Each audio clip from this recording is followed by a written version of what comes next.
Hi everyone, I'm Jessica. Welcome back to my sewing space. Today I'm working on binding two quilts. Let's get started. Look at this beauty. Oh, the quilting, I finished quilting it and I just love this. So it was a good idea in my eyes to go with this pantograph. It fits it so nicely. And I just wasn't sure, but I just kept thinking, oh, just try it, just try it. And I'm so glad I did. It looks fantastic. It's ready for binding and I'm just going to start trimming. So I just use scissors and I just follow right along with the edge of the quilt top and just cut this apart.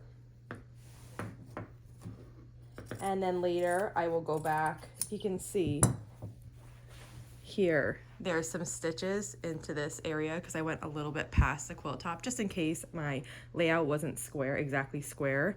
So later I'll cut this apart too, and then I'll save the rest of this batting and the rest of this backing for something else. And I've been thinking about binding, and I would really love to bind it in the yellow dot from this, it's over here, this one, or these chocolate stripes, but I don't have any of that fabric and I just want to finish it. So what I'm going to do, the only thing I have that will look nice in my opinion with this is this backing.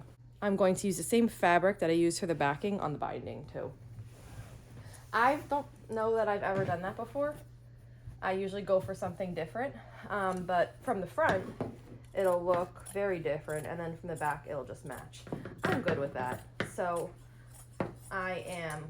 maybe I'll use the cutoffs from the backing to prepare the binding. And once I have one-way cut, then I just kind of turn it. This is a ping pong table, but it works really, really good. Laying out a quilt. I took off the net, and now I can just kind of use the whole table and go ahead. If I didn't have this, I would do it on the floor. So I save all my cutoffs. The only thing I throw away here is where the stitching has gone on, because like here you can see this stripe. I'm not gonna pick this out. So what I do is I'll just cut right along this and just throw this little bit out. And the rest I'll save, like this really little bit of batting I cut those up. Let me just show you that because I really find it useful. So after I'm finished, this is a strip I just cut off, okay? After I'm finished with this, I just lay it back out and I just cut right on the other side of the stitches. You probably could use this for stuffing something. I haven't yet, but I know little snip-offs of fabric and batting can be used as stuffing. So maybe I'll try to just save this one strip and just stuff something small with it and see how it goes. So I'll cut that off. And then I have this strip of batting. Now, this is a kind of a skinny one, so I like them when they're a little bit fatter, but it'll still work. And then I just cut it off. I cut it into pieces, roughly this size. And then I use this to when I clean my sewing machine out, I use it to hold all the threads that I'm pulling out, or like the lint. I also, lint sticks to this, so I also use it to wipe off the top of my sewing machine, the table around it and underneath it. That stuff gets so dusty because of all the fabric being worked with there. And so I cut the small ones like this, and I keep them right next to my sewing machine and I use them. The larger ones, like this piece here, is a large piece. I'll reuse this for batting. I'll use it for a baby quilt.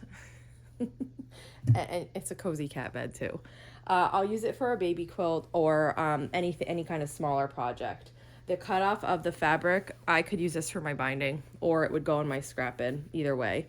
So since I use a bolt for my batting, depending on the size of the quilt, I sometimes have these extras, and I just want to make sure that I'm using them fully because, supplies are expensive and I don't want to waste anything. So I will absolutely reuse this. If I need it bigger than this is wide, I can piece two pieces of it together. I can really just make it work. I ended up cutting my binding from the leftover backing. So these are really long, not the same length as a regular strip usually. And I want to show you how I join it. So I do a diagonal join, and what that does is it helps reduce the bulk. I'll show you once we have it ready. But basically, I take one strip right side up and another strip wrong side up, so the right sides are together on this, and then I overhang it, so I have a little bit overhang here and a little bit overhang here, and I try to make the amount that's overhanging here the same as the amount that's overhanging here, but it's all rough, like it doesn't have to be perfect. And then what I do is I'm going to sew from this little valley right here down to this little valley. Now if you wanted to draw that, you could get your ruler with a pencil, just draw that, but I usually just eyeball it, and I'm sewing down to here. This is what it looks like when it's sewn. I have this line here, and when I open this up, the binding is straight on both sides. So this little bit just needs to be trimmed, and I usually just trim it by cutting up here, and then I go over. I leave about 1/4 of an inch seam allowance, a little bit bigger sometimes, and then this top bit gets trimmed so that when it's trimmed, it looks like this. And then when you open it, it looks like this. And the idea is that when this binding is folded in half, so once you're sewing it on, it'll be folded in half like this. And the seam, you can kind of see through it here with the way the light is. The seam goes this way, comes over the top, and then comes this way. So the bulk of the seam is spread out over this whole distance, instead of if you were joining binding in straight. So let's just pretend I sewed this together, that I have this seam that's vertical. And if I were to fold that in half, all the bulk would be on one side and there'd be nothing over here. So this would just be like harder to work with. It's fine to do, there's nothing wrong with it. It's just a little bit more difficult to work with because it's so thick. So by doing the diagonal join, you're spreading out the bulk of the seam over a further distance, and it's easier to work with. So I just join all my binding like this. And I don't really know how many, I think I'm only gonna need 4 strips, but I cut 5. The length is quite a bit bigger than a traditional strip. So if I usually cut my binding, these are cut at 2.5 inches, but typically the width of the fabric is 43 to 44 inches. I think this is probably like 60 inches maybe. So I probably only need my 4. And then I just continue doing this to join. I'll join 4 strips together, and I'll keep the 5th here just in case I need it. And if I don't need it, then I'll just put it in my scrap bin, and it'll be like a super long jelly roll strip if I ever need strips, or I can cut it into 2.5 inch by other sizes. I typically always cut my binding at 2.5 inches. I know some people like it bigger, some people like it smaller. It's a preference thing, so you can do whatever you like for your binding. So now I have 4 strips together, and I'm going to set the 5th one aside, and then we will start sewing this binding onto the front of the quilt. I changed to my 1/4 inch foot. I like to sew the binding on with a 1/4 inch foot on. It just helps me keep it nice and straight. So, and I never press my binding. That's a frequent question that I get asked, because I don't press the binding. A lot of times people are like, it would be much better if you pressed your binding, you'd be so much more accurate, but that's not true. So for me, not pressing the binding is the way to go. I just fold it in half. I back stitch a little bit, usually in the beginning, and then I start sewing this onto the front of the quilt. And whether your binding's pressed or not, you're going to have to keep adjusting this, because just of the nature of binding, you can only have so much on your machine bed. I find there's no accuracy loss in not pressing the binding, and also there is no time saving if this binding was pressed. It's the same amount of time whether I press it or not. Now, I'm comfortable doing it, so I'm pretty quick. I guess if you're used to pressing it and then you try not to, of course, the first time you try not to, it's going to be difficult because you're used to it being pressed. But really, it takes no time to get a hang of it. It just, a couple times and you'll be a pro. I also don't like having this line up as a crease. I rather it be loose, and then when I flip it around to the back, I just much prefer it for a number of reasons. Okay, so as I come to the end here, I always get questions about this part. As I come to the end here, typically people say stop a 1/4 inch before the edge. I usually stop a little bit more than a 1/4 inch. So when I get close, I'm gonna stop and I'm gonna back stitch. Then I'm gonna cut the thread. Then you can see I didn't go all the way to the edge. And then I'm gonna fold it back. So I'm folding it back so that this diagonal is directly in line with the point of my corner. Once those are matching, then I fold the binding back the other way so that it's coming down the new edge of the quilt. And then I just put it under my needle. I sometimes backstitch in the beginning there. I just sew till I get to my fingers. And then now since I turn directions, I just have to adjust this quilt a little more here. And then I just continue on.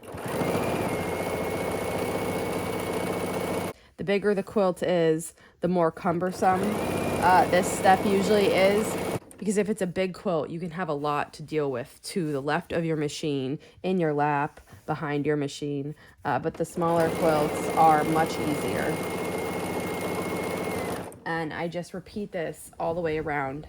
And when I get back to the beginning, I'll show you how I join the binding. So I'm coming back up to where I started here. And I'm just going to sew a little bit more. So I just back stitch and I cut the thread.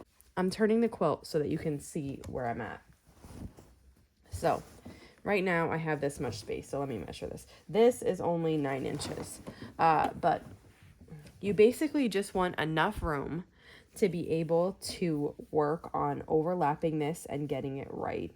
And the less room you have, it's just hard because this is already sewn down, so you have less wiggle room. But so I would say to start with like somewhere between 12 and 18 inches. And then as you get better, you can go lower. So I'm just going to cut this here, and I'm using my ruler right here, but you could do it lots of different ways. You could actually bring a ruler over.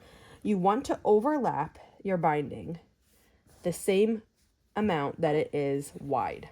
So I have 2.5 inch binding. I'm making sure that this is flat. It's okay if it's bunched up here in this corner, but the part that I'm working on, I want it to be flat so that I know when I'm measuring, I'm accurate.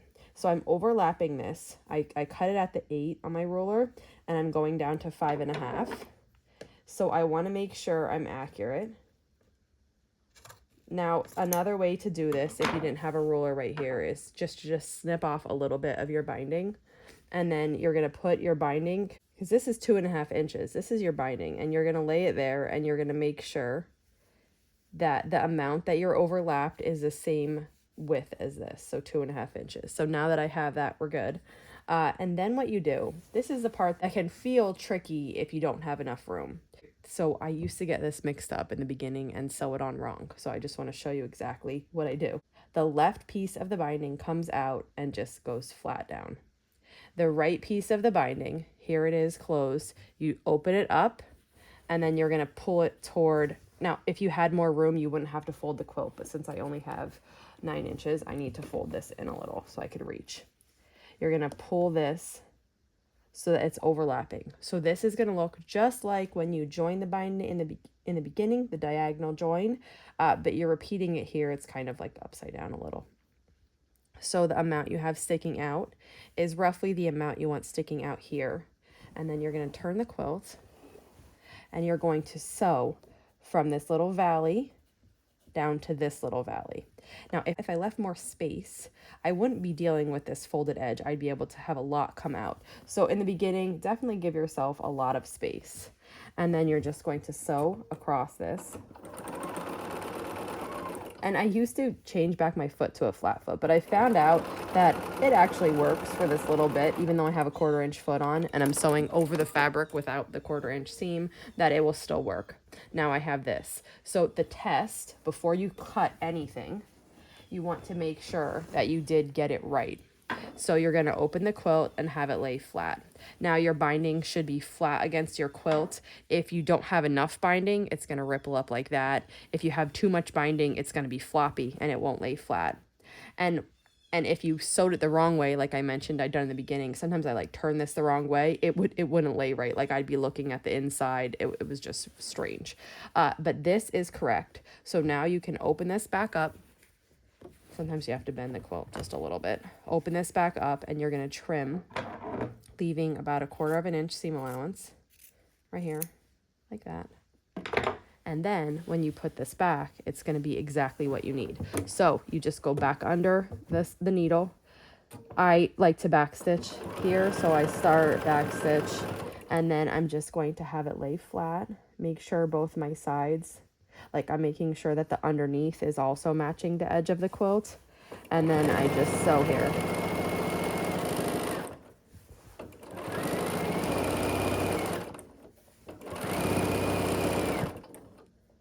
And at the end, I'll back stitch as well. And now the binding is sewn all the way around the front of the quilt. And that's what it looks like when you push it to the side. I'm debating on whether I'm going to hand bind or machine bind this. So I'm going to think about this for a little bit. And then once I made a decision, I'll come back to it. I am also working on binding Scrappy Stars today. So I decided to go with this binding that matches the sashing and borders. I went back and forth a lot on this. In the end, I decided that I didn't want the binding to detract at all from the stars. I want them to be the focus. And I felt that if I had a colored binding, that is exactly what would happen. Your eyes would be drawn to the binding instead of being drawn to the stars.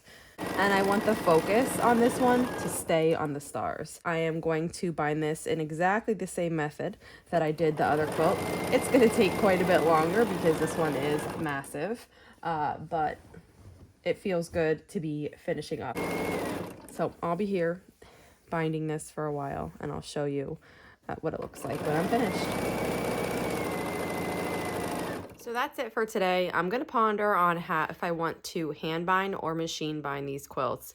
I'm thinking I'm probably going to end up hand binding them both, but machine binding is so quick that it's tempting. If you have any questions on the video today, just let me know. And if not, I'll see you back here soon. Thanks for following along.